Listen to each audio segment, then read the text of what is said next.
Samantala, target ng Administrasyong Duterte na gawing miyembro ng PhilHealth ang lahat ng pamilyang Pilipino sa pamamagitan ng pagsasagawa ng malawakang data mapping. Si Joy Gumatay sa detalye.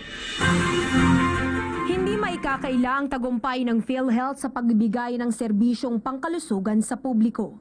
Kaya naman sa loob ng Administrasyong Duterte, layo ng bagong presidente ng ahensya na si Ramon Aristosa Jr. na maging miyembro ng PhilHealth ang lahat ng pamilyang Pilipino. Ito ay sa pamamagitan ng malawakang data mapping na kasalukuyan ng isinasagawa ng ahensya. We already covered 92% of the entire population. That was our report for 2015.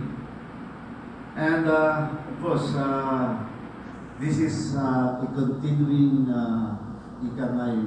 work in progress until such time that we will announce globally that 100% of the entire population are card-bearing members of PhilHealth. Liban pa rito, suportado rin ng PhilHealth Insurance Corporation ang planong magkaroon na lamang ng isang identification card ang lahat ng government agencies na nangangasiwa sa mga benepisyo ng mga manggagawang Pilipino.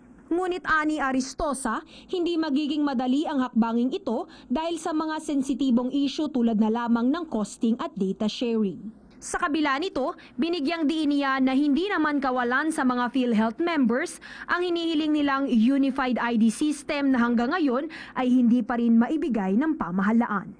Your face is already more than your ID and being PhilHealth member for maybe compliance to the ease of doing business. Hindi na kailangan magpakita ng ID. Masasabihin mo lang, PhilHealth member ako. Sa hospital may portal. They will check on the portal. Your name, okay, your data, status, it's all there. Para sa PTV News, Joy Gumatay.